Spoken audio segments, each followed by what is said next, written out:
Make sure we hit this record button. That's very important. It could have opening B-roll stuff. Lol and Lamau. Oh, I think maybe Hensi is my Bloodrick. Like, I'm Hensi posting. Your Hensi.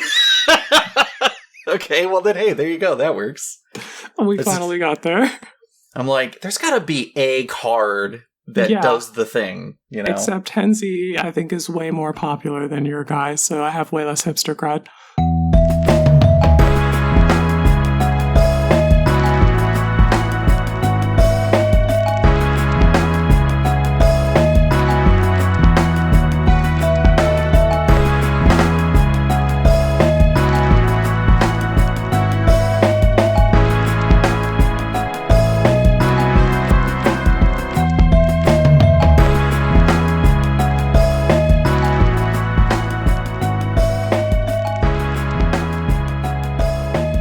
Is up, my stony winged monstrosities? Welcome to Actually They're Grotesques, the #1 podcast for the discussion of the animated television series Gargoyles. I didn't sign up for this. I didn't even watch Gargoyles as a kid. What is this? No, we're not doing that. It's the Heroes Blade 5 Check podcast, gamers. Hello, Cole. What the fuck is up, gamers? Tell everybody what we're getting up to today. Or how it is, and this is already a disaster and I love it. From the start of the call to this, it's been amazing. But hey, we're back. It's another week. We're not doing any crazy intros this time. Like, except for that one. Except for that one. But like, no musical differences, no like crazy cold open, no overly edited stuff. We're just going for a few regular episodes in a row for the near future, just so we don't mess things up. So yeah, let's get into it. First things first, we're going to talk about some community responses, because that's just how we start this podcast. We asked. I'm totally not social media manager for everything. We asked the question on both Twitter and on Spotify. We asked different questions. On Spotify, I had asked, what future brews passed the vibe check? Or the Grafted War Gear check, which it doesn't seem like anyone took the Grafted War Gear check prompt, so sorry, Benoit. We'll get him next time. The Spotify reactions to that were from Brayden and Claire. Brayden said, I know it's a ways out, but all spoiled legends in Bloomborough look like they pass. Bria, Burek, Luma, and Mabel all want to progress the game through meaningful reduction of life totals. Otter hype. Otter hype, extremely. I'm so hyped that homegirls like Otter and Prowess, like, hello, yes, blue-red spells that also care about the big punch. That's extremely my jam, and I would love to put a Hero's Blade on that. They do know their audience, and this time they're like, we can make an otter that will not get instantly banned by the rules committee. You can just play that otter, gamers. It's fine. Just put her in the 99 and be like, hey, this is my cute dual caster mage. Are we like gonna be cool and normal about that in the 99 of my deck? And it's fine. I promise. Most likely, yeah. As long as you're not just abusing that poor otter at every twist and turn. Claire here says Saravok Deathbringer is an old card, but Hero's Blade on 2 will allow him to be on 4. Oh, geez. Okay, hold on. The phrasing's really weird. Okay. Hero on 2 to allow him to be on 4 mana, to be 6 power, to drain. And if you have the Cultist of the Absolute, it's 9, so to make sure the life totals go down regardless of attack step. So yeah. Claire, you kind of spin with this one. Yeah, so Saravok Deathbringer from Baldur's, the Battle for Baldur's Gate Commander Legend set, is 3 to black for 3/4 Human Knight. The beginning of each player's end step, if no permanents left the battlefield this turn, that player loses X life, where X is Saravok's power. With the choose a background, and in this case have Cultist of the Absolute. So you're always sacrificing stuff on your turn, so you're not getting hit. and much less of a guarantee unless if someone's playing an aristocrats thing. But yeah, that seems neat. Yeah, I'm extremely into that, and also obligatory. Baldur's Gate mentioned. Woo. Okay, check mark there. Check mark there. Awesome. Let's pop on over for Twitter. Changed it up a little bit there. Excuse me. We'd put out a thing. I'm gonna keep saying I'm like ratting myself out doing this. No, it's true. You're the social media manager. I'm doing my best here. I had asked the question, what deck do people have that they believe has the vibe check? And then in particular, which version of a Hero's Blade would you prefer in a deck? Because we have the Konzatarkir version, which has the fancy sword with like the red ribbon at the end of it. And then we have here's the obligatory Doctor Who version, which I believe, what is that, the second Doctor or the third Doctor? I got no idea.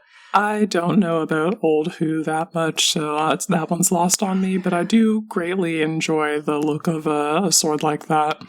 Yeah. So we got a bunch of... we had quite a few responses here, which I thought was pretty great. Zynon, yeah, we got some fucking opinions. Yeah, so Zynon was looking at it from an art style standpoint. The traditional one goes in Azure Exenil, and then in theory, an Arden and Crom partner deck. Okay, yeah, I'm into which that. I thought was pretty neat. The right one would go into a deck like Rafik, Balin, or Miri Weatherlight Duelist. Oh, you're so right, dude. Yeah, absolutely. So, yeah, that considering that, like, even in Miri's case being a duelist, yeah, that seems pretty awesome. Trenton, once again, coming in, saying, please do not ever play the Doctor Who version against me. Oh, Trenton, sweetie. I love this. I love this take. It's simply not. I think it looks really tacky, but that's just me, and that's okay. And at the moment, he is vibing. As he says, he's vibing with this magnificent lady called the Archimandrite, I believe. Oh, yeah, dude, she's so cool. Yeah. 2 blue, red, white for human advisor. That's a 0/5. At the beginning of your upkeep, you gain X life, where X is the number of cards in your hand -4. Whenever you gain life, each advisor, artificer, and monk you control gain vigilance and gets +X/+0 until end of turn, where X is the amount of life you've gained. Then you can tap 3 untapped advisors, artificers, and or monks you control to draw a card. Yeah. That seems pretty awesome. Yeah, I'll take a free +3 on that. Going from a 0/5 to a 3/7 defensive behemoth.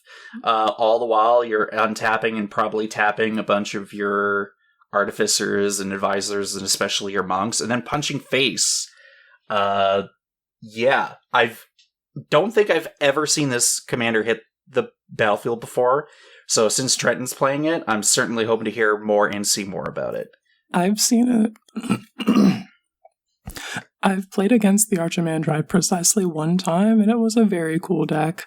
Didn't really see it coming until sort of the late game, and then just all of the synergy worked together at once in a very large combat step with a lot of life gain and a huge hand size.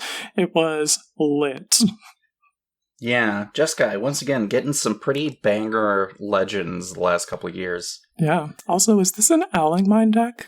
Could you do that? Well, I was gonna say, because if there's if it's equal to your hand size -4, it does kind of sound like it. You can play your secret rendezvous and your cut of deals and smuggler shares and all of that kind of thing. Get back to me on that, gamers. If somebody out there builds the Archimandrite as like an Owling Mine deck, I want to hear about it. Owling Mine posting immediately. We got Sketchy here. Asking us to vibe check Rex Cyberhound. Mm-hmm.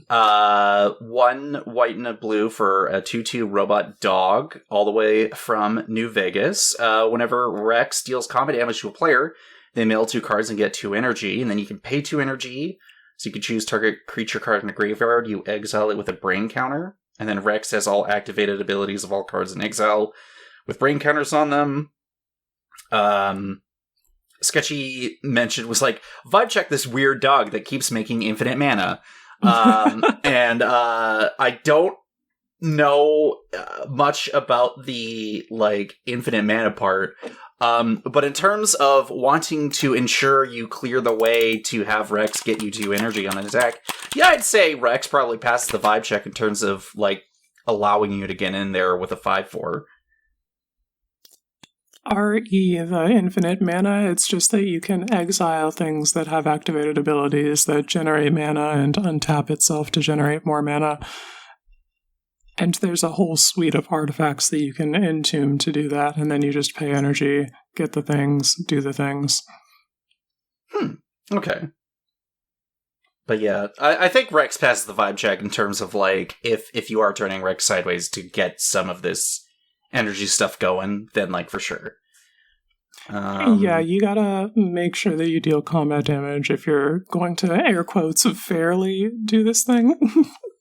Yes, if you want to quote-unquote fairly do it. Let's see here. Get Lefty, aka Ben, is saying Xyrus the Riding Storm passes the vibe check. My brain about exploded when I considered the implications of Xyrus picking up the Hero's Blade. Holy shit, you draw so many more cards, and it's a free equip, which is always nice, and you're just fucking bonking people in the air like Cyrus already has that evasion. Like, this is happening. It's yeah, you know, like I've seen a few Xyrus decks, but it's just that in terms of like, if you want low to the ground, easy, passive buffs, there's probably a few ways to do it, especially in green. But like, yeah, get that 6/7 flying snake leviathan out of my face, please. Mm-hmm. Do not come at me. If you have a Xyrus deck that plays a Rune Flare Trap, tag me on Twitter. I want to see it. There we go. Hashtag Owling Mind posting.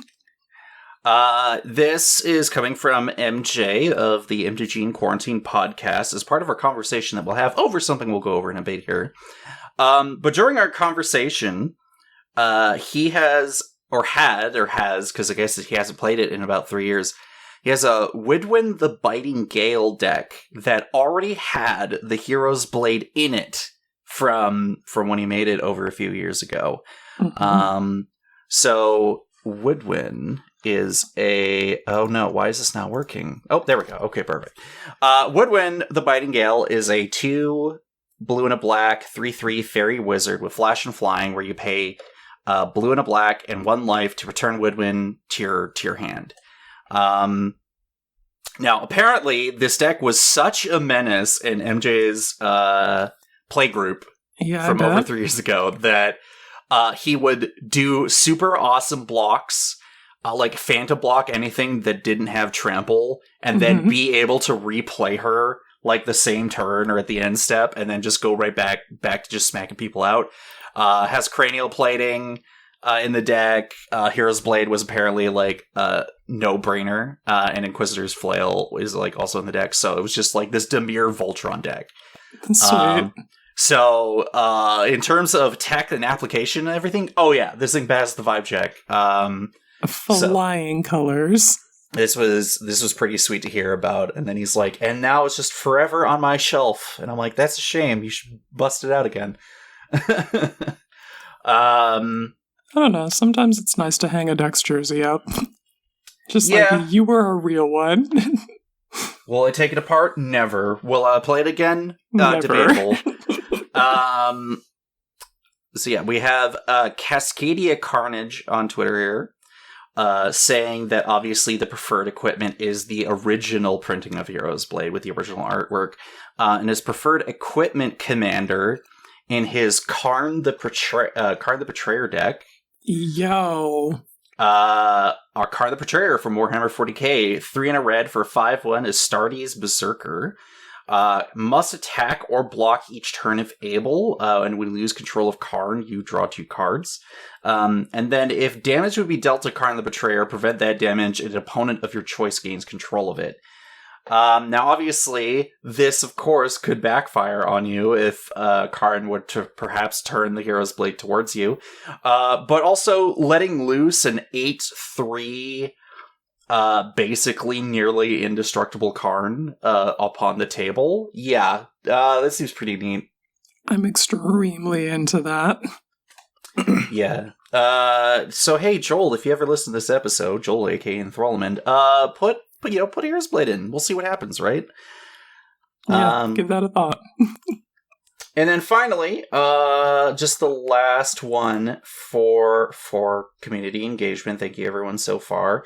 We have Cody from Brewer Screw It saying that he did have it in his original list for Minsk and Boo Timeless Heroes, which Absolutely. was one of the planeswalkers from, once again, Battle for Baldur's Gate, where one of the modes is that when Minsk and Boo Timeless Heroes enters or at the beginning of your upkeep, you create a legendary Boo token, which is a 1/1 hamster with Trampster and haste. Holy fuck. Yeah, I don't know what's going on today. Trample and haste. So immediately you make a 4/3. And then you can either use the +1 on Minsk and Boo to put +1, 3+1 counters on a target creature with trample or haste.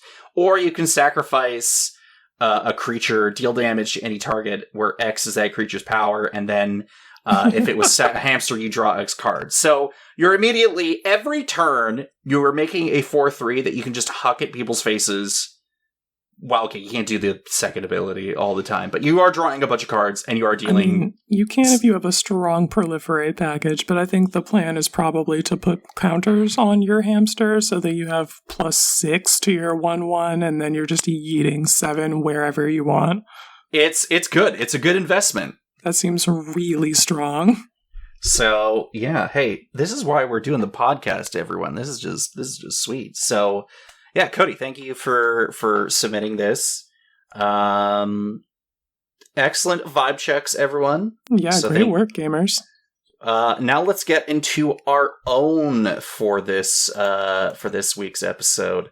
What you got going on, Quinn? Gotta shout out Excel, Scion of Atraxa. She passes the vibe check. Let's grab her here. Hold on.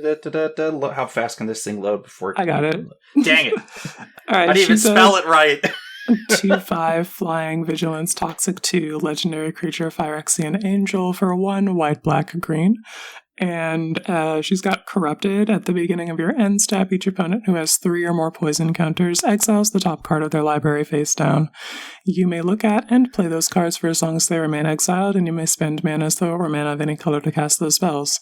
So the game plan with her is, at least the way that I have the deck built, abs and poison control. And I am trying to get in there for combat damage in the air obviously for, like, killing you. But mostly so that I can, gently caress my friends with the touch of Phyrexia and put the poison counters on them and then, like, sit back and proliferate and drown them in ichor. And if I've got the Hero's Blade, it makes it way easier to attack and block because she's just already fucking massive, and that attack buff and her toughness, sweet. So I'm thinking about adding that in there. It's very similar to my Aldadon Sky strategy of making giant, evasive, and defensive body come at me if you dare, and most people are like, I do not want to attack that. That seems... I think I'm good to pass. Yeah, it's exactly that. Yeah, no, that for 5/7 flying Phyrexian angel, yeah, it seems good. Yeah, that sounds like another one of those that we know about. Oh geez, which one? The Atraxa or the Atraxa? Great question. Anyway, what do you have for us? I got a couple this week. one of which kind of is part of Brews that we'll be talking about later this episode. Worm? Started off, Thrix's Sudden Storm passes the vibe check.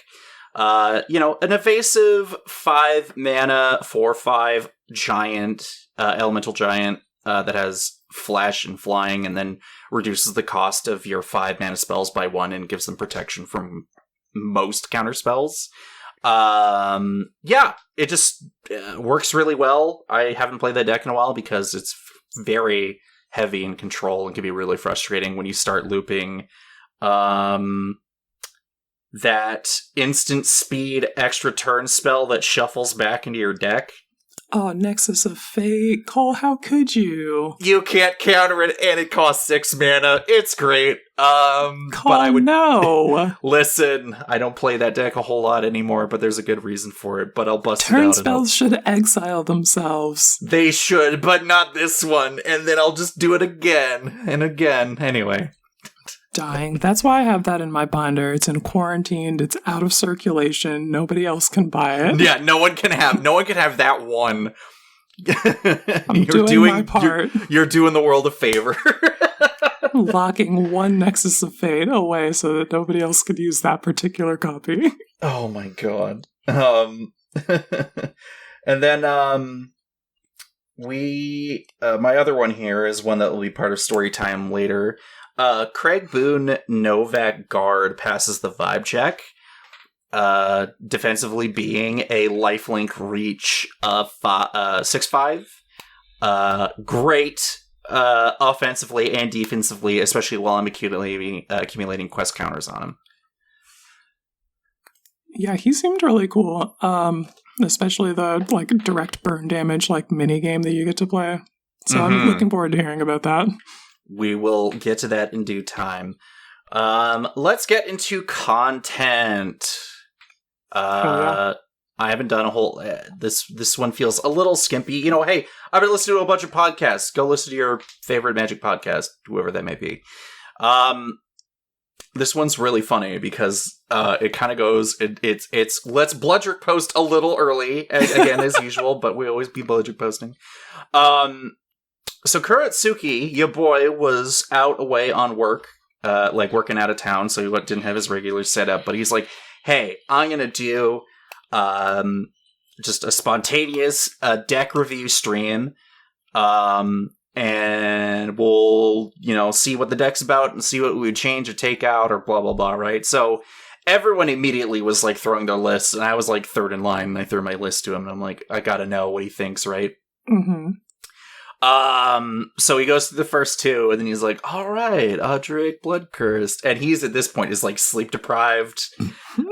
He has no idea what he's reading. He thought, Audric, the red-white Audric was Audric Lunarch Marshall. Nope. So he gets to Dan Lewis, before I took Dan Lewis on the list, we'll go over that a bit later. And he's just like, so, where's the artifacts? And everyone in chat's like, you'll give him a minute. And then he got to Arterial Alchemy, and he's like, I still don't get it. What's going on here? And he's like, bro, I don't know what you're cooking. And then everyone's like, read Audric. And he reads it. He's like, okay, so you make X blood tokens equal to keywords. He's like, no, I still don't know what you're cooking, dude. And I'm just like, I was dying. I wasn't even offended or anything, and I knew he was tired, and I was just laughing because he's just like, dude, I don't get it. So I'll put a link. Blessed by the light of Avacyn, he doesn't see the vision. Yeah. So he's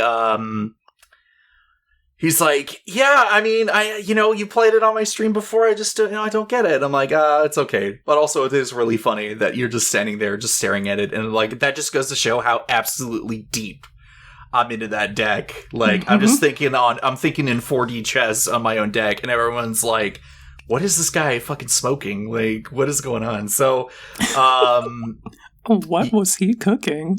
Yeah, so, I will put a link to that for as long as the VOD or the VOD is up. and it will be the timestamp link. So it'll drop just right in before he starts doing the review, as you have me in chat trying to like walk him through it, and everyone's like, no, let him guess, let him figure it out, as he's like, no, I don't get it, man. What have you read or seen or done lately? Kristen Emily at Narukami Night on Twitter with the underrated cards for Commander article. The main thing that I wanted to mention there, like she's got a lot of pretty good mentions in there, but I in particular enjoyed the mention of Sword of War and Peace. Mm-hmm. It is probably my favorite of the Sword of X and Y cycle.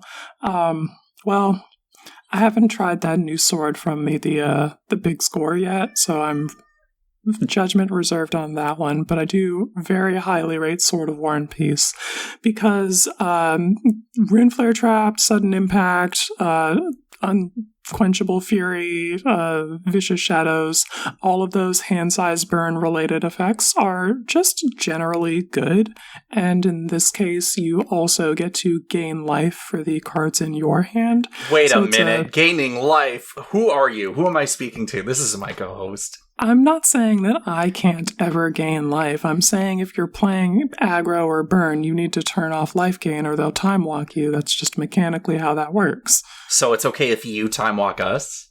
Well, yeah, I have to not die. It's your job to turn off life gain if you don't like it. That thing tilts me into the sun, so I pack hate pieces for it. If you don't like it, pack hate pieces for it. Yes, the logic is sound. It just makes sense. Mm-hmm. But yeah, I am a big I'm also a big fan of Sword of War and Peace, just mostly because of players who keep an exorbitant amount of cards in their hand, especially if they have, Reliquary Tower or Infinite hand-size they'd be stuff. out there with the Reliquary Tower and the Thought Vessel and the Decanter of Endless Water, and I'm just like, you're not even using all of those cards. You could have discarded to hand size, and you know what, gamers? Just fucking Sword of War and Peace them about it. Yeah, now, hey, you could say, but why would pro red and pro white? Listen, if you're playing against me, you gotta have that thing on you. Because I will blast massacre your board. Gamers are out here playing white mana for the card draw these days, and so you can pretty reliably be like, I'm going to need to get through some creatures that are in those colors. It's come in handy, like I promise. Yeah. But yeah, that list that Kristen had is pretty great. Bond of Discipline was there, and Githzerai Monk, once again for Baldur's Gate. Get that flash and flying. My ass with Githzerai Monk before. Oh, I have, and you're like, Cole, how could you do this to me? And I'm like, I into the sun, completely bricked my combat. You're like, I'm going to attack you. I'm like, no, you're not. You're like, can't have fucking shit around here. I'd like to announce my intent to go to combat, and here comes Cole with the, before we do that. We cast an instant speed stuff at instant speed on other people's turns here. You hate to see it. This is why I got a Conqueror's Flail, just to start playing that more. I actually did add one to the War Doctor because I've fucking had it. I had it with people thinking they get to say what happens on my turn. I remember the tweet that you just put out of being like, laser beams your face with the War Doctor, and then everyone said no. And you said, no, I'm doing this now, so you can't actually do that. But well, I guess we'll just have to wait and see. And just to kind of wrap up content here, the episode is officially out of Signature Decks with MJ over on MTG in Quarantine. We just talked about what does it mean to have, like, either have a signature deck that you put a lot of investment in, or signature decks that you perceive of other people. And yeah, I'm talking about Audric Bloodcurse, obviously. What else would I be talking about? Of course. And yeah, it was a good time. It's about an hour long, so you can watch a much shorter episode and then come listen to this. And then MJ talks about his history with his Kothapet Soul Hoarder deck. Love that guy.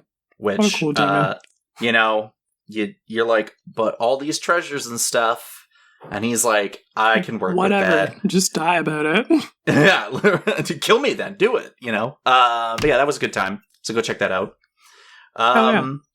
Yeah, let's talk about games and brews and stuff. What's up with you? Yay. So I played a game with my Wooburg Enchantress Reanimator deck against, this Raga Draga deck my friend built with no lands as just like a funny bit to see what was possible. And, gamers, yeah, that deck actually does have legs. You can just play fast mana and mana dorks. What the fuck? Yeah. You do have to mulligan kind of aggressively, but if all your cards are good, it's fine. Your limitation ends up just being card draw, and as sort of a thing to keep the power level appropriate, because, you know, she is on a bunch of fast mana, she didn't put a bunch of access to card draw in that. So I am a fucking clown and did not take that into consideration at the start of the game, because my Enchantress Reanimator deck is also kind of an Owling Mine deck. So my win conditions are hand size burn and forcing cards into people's hands. So I have Forced Fruition, and I had that on the field and I just reanimated it, and we already had a Vicious Shadows in play. So like, the statement of intent is clear. You're gonna cast some spells, and if you slip up and make a creature die, you're gonna get fucking lasered. Yeah, so that's a problem. Pass the turn, and it's Raga Draga's turn, and Homegirl untaps and casts a Thought Vessel and draws 7 cards, and I'm just like, you really don't want no max hand size, I promise you. And Homegirl casts another spell and draws 7 more cards, and is just eyes widening with the potential of all of the free spells that she can cast. And also, it clicks what Vicious Shadows means for her life total if she continues down this path. Oh, jeez. And so Homegirl resolves to either kill me or die trying. And so she casts a bunch of fucking spells, and finally, on her last draw 7, with 0 cards left in library, finds Craterhoof Behemoth. Oh my god, yes. Oh my god, that's amazing. And all the time she's been casting large spells like chromatic orrery-sized things, so she's getting the Raga Draga trigger, and there's this fucking Birds of Paradise that's getting +7, +7. Who knew the bop would be the one? Every time this happens. And so she goes to combat, takes my ass out with the fucking large Birds of Paradise, and I am just so tilted at myself because we had a Swords to Plowshares in hand and didn't leave up white mana. Okay, you know what? I could have saved myself another game the other day because I had Swords to Plowshares. No, it was Path to Exile.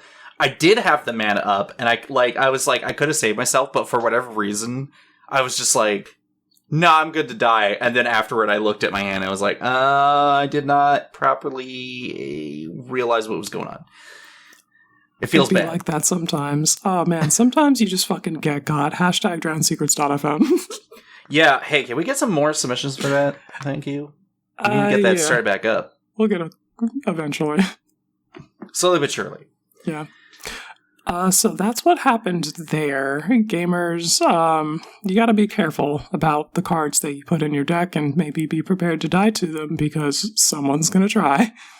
For sure, yeah. If you give someone enough incentive, if you have blood feuds with like 100 people in the community, they'll make sure that you're going down, and then you'll lose. 100%. It do indeed happen like that. Oh, that's funny. I gotta love that. Yeah. Alright, so you got some Bloodrick posting for me? I wasn't sure if I wanted to start with that, because that one could go on for a while. I just kind of wanted to go through... I wanted to go through the small things first. We'll warm up to it. We'll warm up. So, I didn't play my Inquisitor Eisenhorn deck in the last little bit, but I have been updating it, especially... with the addition of Piper Wright because she also makes clue tokens, and then whenever you sack a clue token, you can put +1 counters on your stuff, which I thought was pretty great. And then I was like, okay, but I don't like the name Demir Inquisition. You definitely saw it coming, because I'm like, I never really watched... oh, fuck, and I'm blanking. The source material, it just feels like you're copying a thing that you saw online. Yeah, I'm like... I never really watched Monty Python, and I'm sure I'm never going to hear the end of that, but I haven't watched, like, a bunch of stuff. Yeah, whatever. Yeah, I know, you're the perfect example of someone who hasn't watched a bunch of stuff. I've never seen a single movie, and it's literally fun. Getting away with it every time. But I was like, okay, I do need to sit down and rename it, and I just sat there and I looked at it, and I looked at the cards, and I thought about the concept, and I'm like, Inquisitor Eisenhorn, Piper Wright, there was just a detective set, and I settled on the title, the UB Investigation Agency. Mm-hmm. Because like Blue-Black Investigation Agency, but also Universes Beyond Investigation Agency. That is correct. That is the dad joke of the day. You nerd. Well done. I'm actually proud of it. I do love that deck. I do love that deck quite a lot. Not as much as Ardric Bloodcurse, because like, you'd have to be amazing to do that, but it's a pretty good deck and a pretty fun deck. Of the games that I've had, heck, just this weekend, I played Sir Conrad for the first time in a long time. As usual, Sir Conrad is busted. All I did was sit there with Sir Conrad out, and I was advancing the game state through the meaningful reduction of life totals by other people sacrificing their creatures, and I was like, great. Gonna do something here. My husband is truly so good at his job.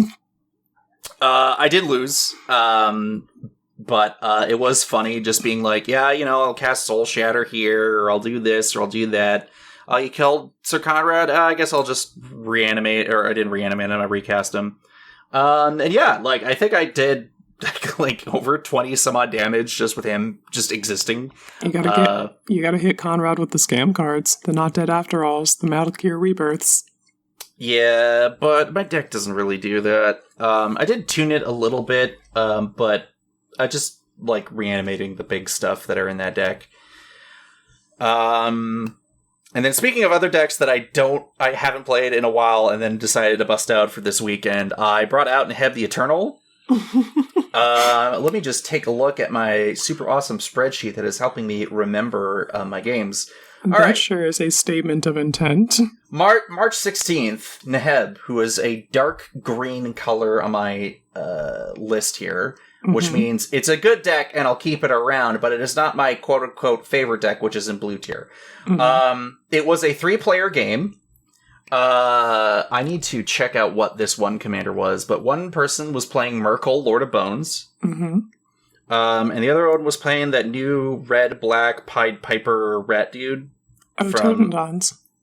Yeah. These are fairly tuned decks all their own. However, it didn't fucking matter, because from turn 0, I already was looking at my hand and being like, this is kind of gas. And then I drew Hitotsugu. I drew Heartless Hitotsugu at some point. I had the Phyrexian Kavu that reduces your spells by 1 red if you pay 2 life instead. So I had that out. I had Neheb the Eternal out. I put out Heartless Hitotsugu with a Luxodon Warhammer on being put on right afterward. Oh no. And I was smoking everyone's life totals, and then I played some big fuck off red spell that just burned everyone to death. And then, yeah. Neb just walking away from a fucking smoldering crater that your opponents are weakly giving you a thumbs up from. Yeah, well, they would. One of them was like, "This is bullshit, Cole. What the fuck? You bringing this? They're like this? I can't believe this. I need to go play in the other pod. This is ridiculous. Can you all save me from this?" And I'm like, "Ryan, you gotta calm the fuck down, dude." But no, it was really, it was pretty bad. It was probably just a prime example of just a failed Neheb rule. is a really strong card, and you really gotta come correct if they're gonna put that in the command zone. So, as I said that day, I'm like, and Neheb's going right back up on the shelf. Hang his motherfucking jersey up. He's like, man, all right, I dusted off the Lazatep plating, and now we're just gonna make you collect some more. But yeah, just kind of proven why it's kind of like one of those kind of forever higher power deck, and just doing the good work of just burning people to death. And they keep printing new and exciting ways to burn your opponents for a little bit so that you can generate Neheb mana, and he's just never going to not be a fucking powerhouse in the command zone. Yeah. I need to properly update the Moxfield list, because I think there was even a few new cards that I put in there. But yeah, it was just like, oh, I'm going to do this. And they're like, so how much damage is it? I'm like, oh, not 0. They're like, great, good. But yeah, they have the Eternal. Go figure. Shout out to Neheb the Eternal. What's up with you? What else is up? So I finally put together the Ishin 2 Heavens is 1 deck. Mm-hmm. Yes, I'm excited for it. I sent you a screenshot. It was like a picture of the deck list, and we have Ishin, there's an Obosh next to it, and in the highlighted card section we have the guy from fucking Clue that goads a thing on attack, the frenzied gore spawn. So that guy's an attack trigger for each opponent. Oh, no, sorry. It's when it enters the battlefield for each opponent, go target creature that player controls, and then whenever one or more creatures attack one of your opponents, those creatures gain menace until end of turn. So, yeah, that's what we got here. I got some guys that say goad and have odd mana values, and some attack triggers, and the impetus cycle is a really, strong exemplifier of what the deck is about. Yeah, you finally had that Mardu goad deck that you wanted. Yeah, I wanted the Mardu goad deck, and I wanted an Ishin deck, and now here we are. So there we go. And I played a game with it, and I got real close to victory off of the backs of other people's creatures, which was extremely cool and what we built the deck to do. There was an Essex Fractal Bloom that I was like, that's a 4/4 flyer that you probably had no intention of attacking with. Mm-hmm, yeah. It'd be a shame if it were to be enchanted if it would with goad a it. parasitic impetus. Yeah. So I just throw that enchantment on it. We give it +2/+2, and it trains its controller for 2 on attacks. And so I'm just like, I'll burn you for 4 and I'll gain 4, and you have a 6/6 with flying that you're legally mandated to swing with. So that felt good. That's pretty awesome. Yeah. We also had Obosh out there who actually turns out we need to... I was thinking I would have to protect Ishin more because he's the attack Harmonicon, but no, it's actually Obosh that you need to you really need to protect her because... yeah, that is not surprising. I don't know how many times I've seen Obosh get fucking sent to the Shadow Realm. Yeah, people do not like to see a indestructible or just anything that's damage modifying with any sort of safety protection measures on it. So you need to make sure that you get them on there. I had an enchantment that goads the enchanted creature but also gives it indestructible. I think Redemption Arc. The intention for that card is probably to put it on something else. Something else, yeah. You know what?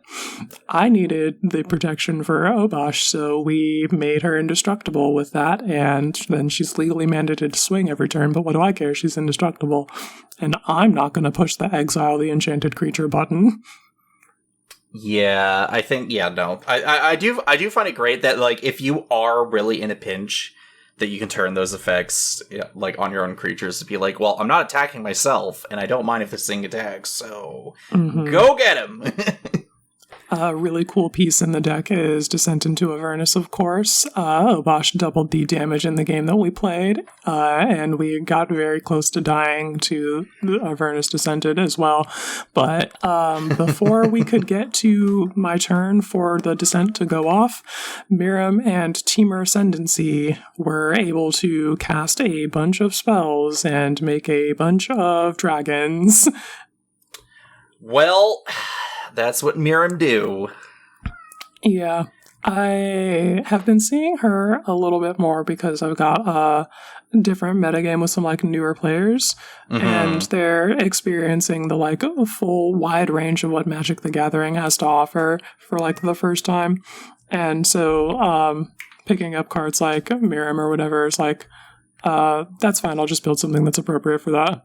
And it's fun to jam cards like Ishin, who is sort of that same tier of like power level of commander, because attack Harmonicon extremely strong. Yeah, I was, because when you hit me with the Obosh restriction, it kind of got me thinking, and then in looking at your list and your intent, especially when you have Aurelia, the Law Above with Karazakar and all that other stuff, and I'm like, God, oh, this is a necessary restriction because of just how powerful this could all be if left unchecked.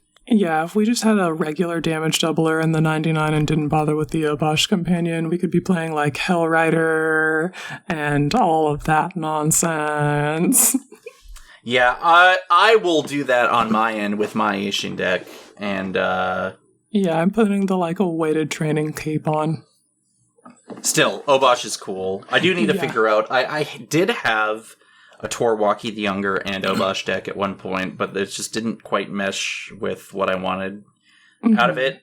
But also, I think Torwalkie the Younger kind of does need a bit of some kind of training wheels, because otherwise you're just going to be doing, like, Judith, the new Judith kind of stuff. Yeah. Gotta pack those damage modifiers. I also think a lot of the same game plan that at least I was going about with Torwalkie, you can just put that in the Rowan Scion of War deck. Yeah, because I was just like doing the Rakdos Spellslinger thing, and it was a Storm game plan without really like casting burn spells. So we just put that under Rowan and then like did the Rakdos Storm thing way more efficiently. So yeah, still going to be very interesting to see where you go with that. And hey, you made a Marty deck. Good job. Yeah, mission accomplished. And I do really enjoy the color pairings, or color trio, whatever. I like that color combination. The wedge. You like the wedge. You like the wedge. There you go. Yeah. Avernus dissented. Yeah, I got the little pray hands emoji. All right, it's Bloodrick time. Let's talk about it. Hell yeah. So, I'm just gonna go back a little bit to the Crowhead Suki stream thing, because just, you know, it's one of those things where it's like, it is very interesting to sit down and have someone kind of review your work and be like, you know, hey, your ramp's a little lacking and this and that. And I'm like, okay, well, I should probably take that in consideration. You know, like, I do run 36 lands, and I do run 36 lands on average for like most of my decks, regardless of like their color combination. So I'm like, all right, so maybe adding another land might help, but maybe not. So I'll think about that. But I knew I needed to make cuts, and I knew some things weren't really working out. And I'm like, okay, the blood sword angle ain't going to be working out. Aww. It's so cute, but I get it. Dan Lewis was cut, unfortunately. Big salutes to Dan Lewis. And Pure Steel Paladin was also cut because there was... if I was in a deck that had a higher number of equipment, I would definitely consider justifying the Pure Steel Paladin, but I was trying to do the cute, like, make a bunch of blood tokens if I have Arterial Alchemy or Dan Lewis out, and then I draw a bunch of cards. But unfortunately, it isn't really going to be working out. Yeah, making all of those line up without, like, repeatedly tutoring is pretty difficult. And the only tutors that I run in the deck is Gamble and the adventure part of Kellen Fayblooded. Damn, son. So it's like, I'm going to be able to get one equipment or whatever. So I cut those two, and in their place, I put in Thrill of Possibility, and I put the Runelurker Bat back in. Just because Runelurker Bat actually does pretty, like, synergize pretty well with the deck. Have two keywords, have evasion, throw a Tyrian Soul Cleaver on that thing, give it a bunch of +1 counters on it. It's a good time. That Soul Cleaver seems real good. Yeah, Terry, cast the adventure part of Kellid Fey-Blooded. Get Tyrion Soulcleaver. Sounds good. So then, Fallout came out, and it's the cards are awesome. A lot of the cards are awesome. Mm-hmm. I got to put in the land Junktown, which taps are colorless, or you could pay 4 and a red and sacrifice it to create 3 junk tokens. I have a very high affinity for the junk tokens, because I think being able to impulse draw, even if it's just on your turn, is pretty great, and eventually maybe having a payoff if you're having like an off turn with Junktown seems pretty neat. I agree. I've always thought impulse draw was really strong. But you also get to make 3 artifact tokens, so which is also pretty sweet for the deck. And I took out Othari after a very long consideration. And it feels bad. But Othari wasn't... kind of similar position to when Adult Gold Dragon was in that slot. It just wasn't really working out. Verified threat. Everyone respected it. Could not do much with it. Gotcha. That's unfortunate, but I get it. So I took Othari out, and in exchange, I put in Rose Cutthroat Raider. Yo, I've been rotating Rose in my mind. She made the cut. And because Veronica Dissident Scribe also got put into the deck, I'm a little more likely to hit those junk tokens, so that way you can start making the red mana off of them, off Rose. And the other thing, too, as it was discussed on... give me 1 second here. I listened to another podcast, which was really funny, but they were talking about making CEDH... Rose, and then they're like, hey, you can sack the junk tokens to Krark Clan Ironworks, so you can make 1 red and 2 colorless mana with Rose out. Oh shit, it doesn't care that you're sacking the junk tokens to themselves, just that they're being sacrificed. That seems really strong. So that's pretty good. Hey, I got that thing in the deck, so we'll be trying that out. And then, the Saturday games that I had with Bloodrick were pretty good. I won one and then lost the other one. Let me double check here. As usual, Wojciech Investigator and Jorkadine 1.0 pulled their weight and then some just by making clue tokens arbitrarily because we're playing red, white, and we're just dumping our hand. And then Jorkadine giving +3/+0 for just having 3 artifacts out is just freaking ridiculous. Jorkadine is the motherfucking dude. Finally got a foil version through the mail because I was like, I finally need this in my life. And sure enough, the card looks stunning.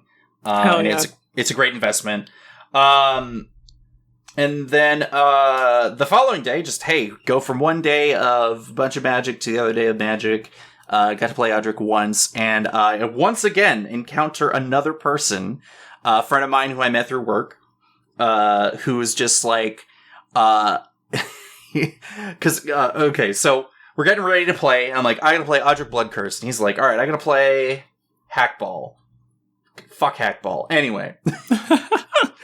So this is all really funny, because we're going back to the Howling Mine point earlier.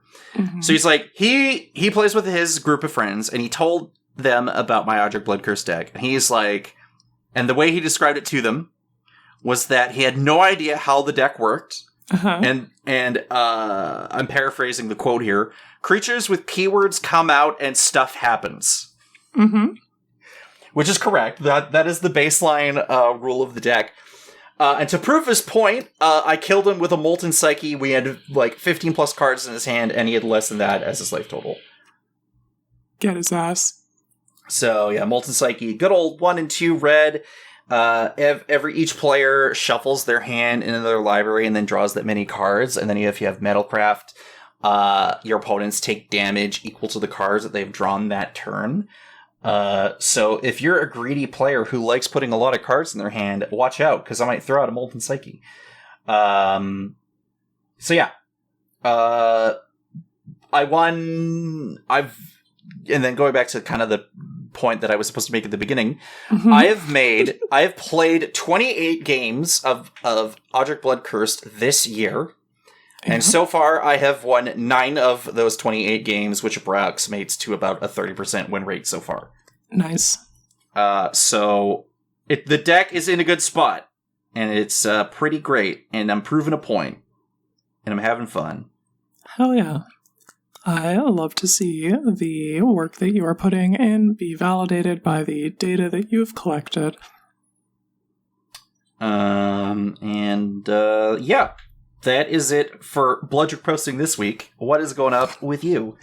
All right, last thing here, I think. So I went out to the Lexicon studio and played some games in person over the weekend. I did not know you did that. I was like, hey, I'm going to check out the VOD. Wait, Quinn's actually physically there. Yeah. What's with That's that? why we posted about the lineup, but didn't specify that it was because we were going in person, so it was extremely funny. That is very funny. So we played my Jeskai TARDIS deck, so instead of like the War Doctor, we played First Doctor and Clara, and that is the TARDIS has plain swak on it. So we played Plane Chase, and we had Missy, our friend Sylveon Silver, who was the remoted in, and we had her in her Missy deck, and so there were 2 cards that actually mechanically interacted with the Plane Chase, so that was really cool to experience those in the fullness of their capacity. Shout out to we are getting out of this plane confirmed. Let's go. Yeah, there's some planes that hardcore suck, and people were like, all right, let's roll on out of here. Let's roll on out of here. And then every time we get to my turn, I attack with the TARDIS and we're going. And it keeps things moving. There's the Goat plane. Shout out to Goat plane. We ended up on a plane that added red mana to our mana pools, and there's you put a charge counter on it, and you add mana to your mana pool for the number of charge counters on it. And you do that every turn, and it just increases that way. So we got up to 8 counters on it by the time it got back around to me, and I was just all right, we need to get on out of here. Planeswalking with the TARDIS. And then we dipped out. And it's felt good to have that level of control about it. There's another plane that we ended up on where you just polymorph into a creature. So that was neat. And there are a lot of cool planes that just sometimes you are going through every every terrible plane imaginable. I think it's so important when you're playing Plane Chase to just look your friends in the eye and say, we have a veto rule, right? And everybody agrees that if a plane just absolutely fucking sucks, we bounce, no questions asked. Yeah, I've played with Amara a few times, and the first few times that I was playing Plane Chase with her, there was just times where just can we just all agree that we need to leave? And everyone's like, yes, please. And then she's like, cool, let's get the fuck out of here. Yeah, I think there's a couple of planes that replicate effects of cards like Stasis, and it's just we don't need to bring that into the experience. So if we end up on one of those somehow, that wasn't removed from the planar deck because we aren't looking for that experience, then we just act like it was removed from the planar deck and we bounce out. Yeah, I think, obviously, when we're looking at alternative ways of playing group Magic, having Plane Chase as an option is always great because it just adds that extra avenue to a game. And you can play Plane Chase with regular kitchen table decks too, as long as everyone's in the same battlefield. But Plane Chase Commander, Plane Chase Commander is a whole nother level of shit. It's all vibes based, so it's I don't know how many times even me and my buddies hit planes where we're just man, this fucking sucks. We're we just just move on. Yeah, okay, cool. Sounds good. Moving on. No questions asked. That's just all you need. Yeah. It's also really cool to look at the Missy card and be like, chaos on this plane doesn't suck very much, so you can draw a card and have chaos ensue. Or be like, the chaos effect here is extremely bad, so I will be taking the damage instead of having you draw a card. Like, it makes that choice have some more meaning. Doctor Who strikes again. Speaking of Doctor Who, another one of the decks that I played in person out there was my Esper Minigames deck with the Celestial Toymaker. That deck is always a fucking riot for me. We get to play the minigames, and playing them in person adds just like a little bit more of a level of immersion, almost. Yeah. You get to look your friends in the eye as they're making sus decisions about what piles to put things in. They're just like shuffling the cards and just being like, which ones? I don't know. Yeah. Oh, well, yeah. It's you and your Esper minigames.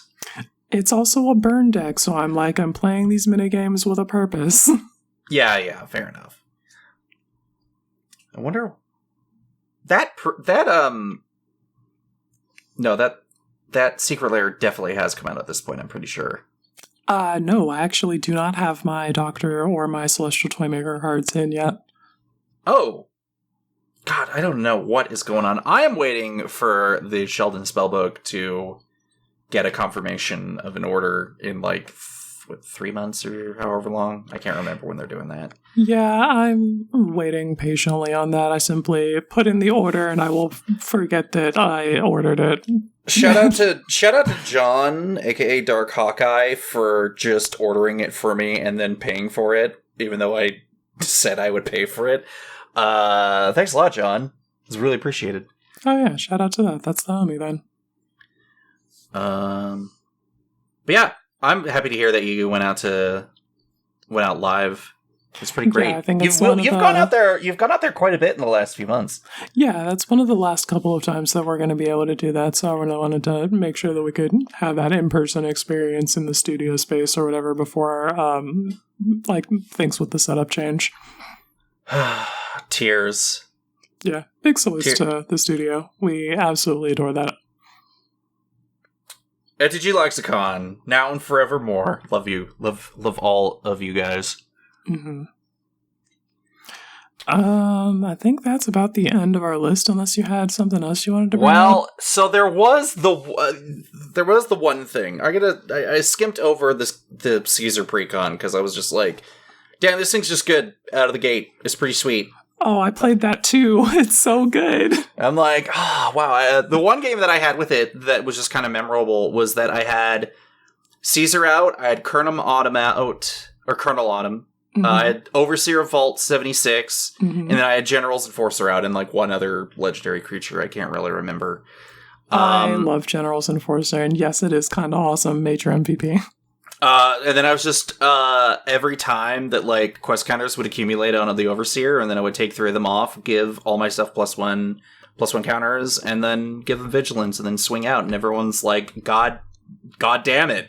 I'm like, yep, just, deal with it, just keep dealing with it, and, suffered no crackbacks. What were the notes that I put for that game? Just General's Enforcer, kind of cracked. Yeah. The only change that I've made to that deck is that I cut Mr. House because he does literally nothing. He does nothing, yeah. General Kudro Dranith instead. Yeah, the human synergy right there. That's pretty good. It's been wild fucking strong. I love the General. You don't need to do a whole lot to that pre-con to get a lot of value out of it. Mm-hmm. I can't even think of cards that I actively don't like in the deck and want to cut, so I'm just like, well, I don't know how I'm gonna put Trin and Silver in here. Someone mentioned that, and I can't remember who. I think it was Steel City Steph on Twitter, mm-hmm. who was gave it to Steel City Brad, and then was like, this was a mistake, because I guess he has a would you say Sylvar and... Yeah, Trin, Champion of the Free, and Sylvar, Devourer of the Free. Yeah, I guess Steel City Brad has a deck like that, and Steph was like, this is a mistake. Why did I give him the deck that basically just does the same thing? Also, I just remembered, I misread Caesar. Mm-hmm. I thought his ability was choose one. I didn't realize it was choose two. Choose two. What the fuck? So you sack your dude, you make 2 dudes, and then you pick another mode. And then, So I definitely misplayed and still won a couple games with Caesar, but like, holy shit. Yeah, okay. I'm now will be lasering people with Caesar's last ability, which happened to me the other day. So, all right. So I was like, at first I had a whole thing that I slashed out, but I wanted to keep there just to prove the point that I actually did go through this whole thing. Mm-hmm. So originally, I was like, I need to make a new deck, but how do I go about that? And I'm like, well, the Fallout just came out, and I do love Fallout. I really do. I've been pitter-pattering around a little bit in Fallout 4, like a modded Fallout 4, and I've been having a blast just kind of getting everything set up.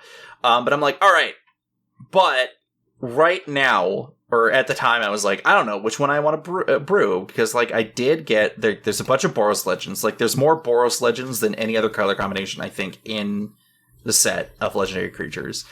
And then there was also Brotherhood of Steel Rep, but I'm like, I don't want to brew Paladin Dance or Arthur Maxson or Elizabeth Taggarty because she's from Fallout 76, and I don't really care for that. Sentinel Sarah Lyons was kind of like for consideration, but she also might be able to go in Odric Blood Curse, and I'm like, so no. Mr. House requires way too much like dice rolling investment that I'm willing to like construct a deck around. Mm-hmm. Same thing with Liberty Prime, that I would need to like get a bunch of energy card making stuff for that. I'm like, nah. And then I'm like, what works with Hero's Blade? And then I'm like, oh, I could just brew Rose, Cutthroat Raider, and make another mono red deck. And then I said, nope, I figured it out, because I threw Rose and Nodric, and then I'm like, I'm gonna make Craig Boone Novak Guard.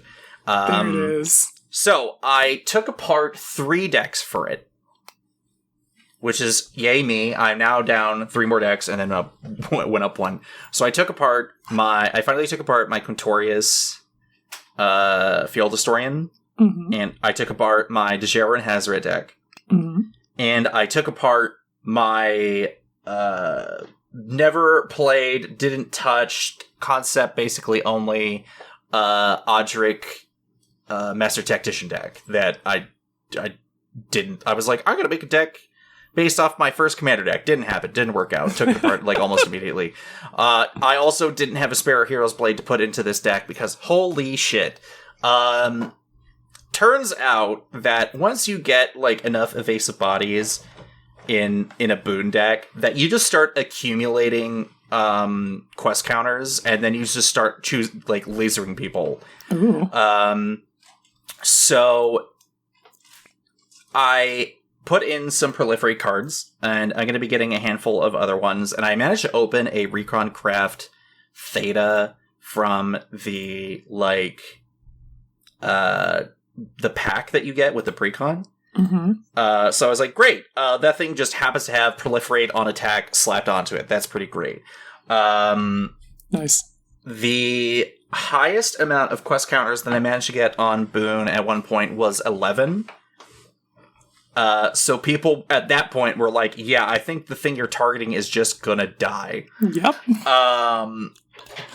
So you get 2 to 4 counters on, people are like, I'll take the damage. You start hitting 10 or 11 counters, people are like, I think I'm just gonna let the thing die and you gain X much life. Yeah, I think I'm okay.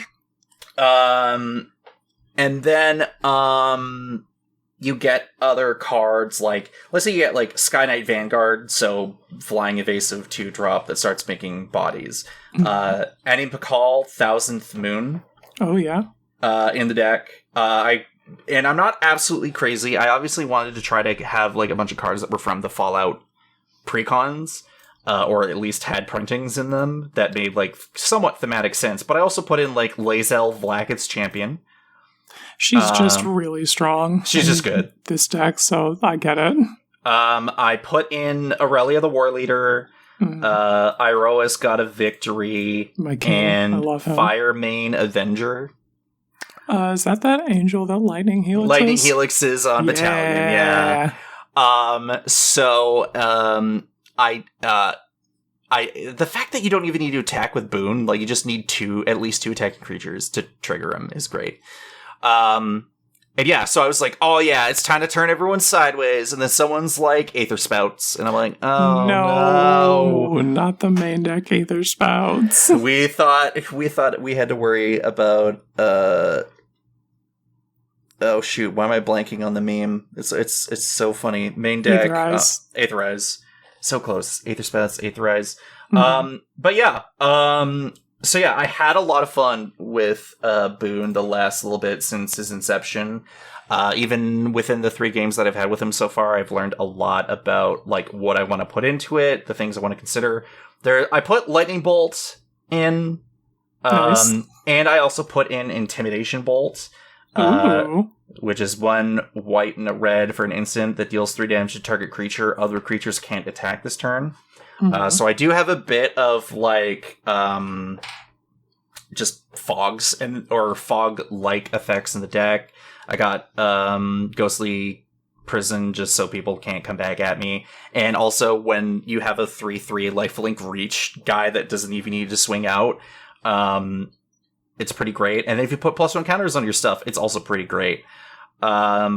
So yeah, I do look forward to having a lot of fun with this deck. It's going to be really tricky to try to figure out how to get it all work together, keep Boone alive, and keep lasering people to death.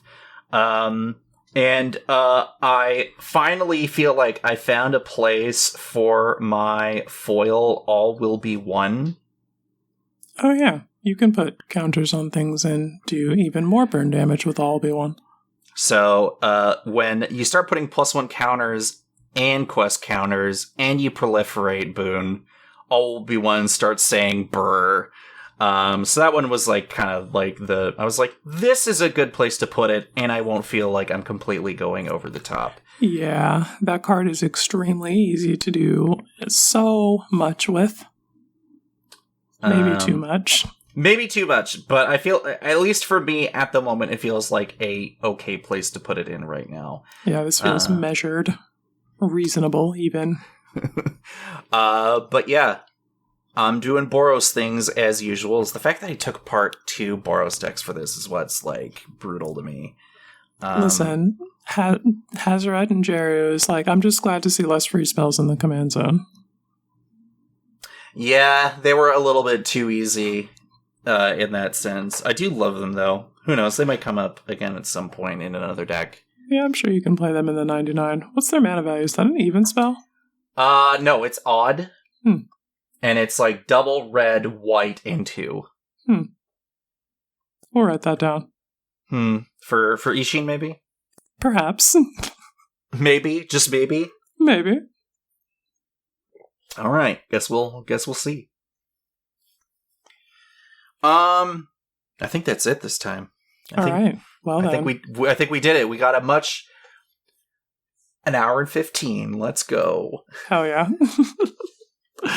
Outro bits. Let's tell the people where they can find us and all that. All right. Sure. Probably should have done it at the beginning, but I think the intro kind of did it. If you're listening to this, reach out to us on Twitter or on Spotify. Answer our questions. Reach out to us. Let us know your thoughts. What's going on? What are you brewing? Does it pass the Heroes Blade vibe check? Let us know.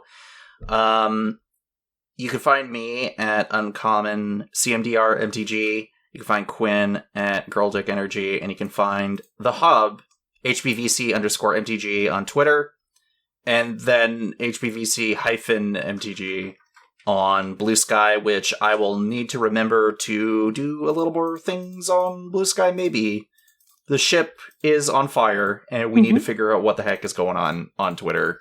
What we're going to be doing. Listen, I'm posting until they shut the bad post factory down, so that's where I'm at. We're going down the ship as friends, hand in hand, arm in arm. And yeah, as usual, everything else is going to be in the show notes. Click away, check out what we're checking out. We'll see you next time. Later, gamers.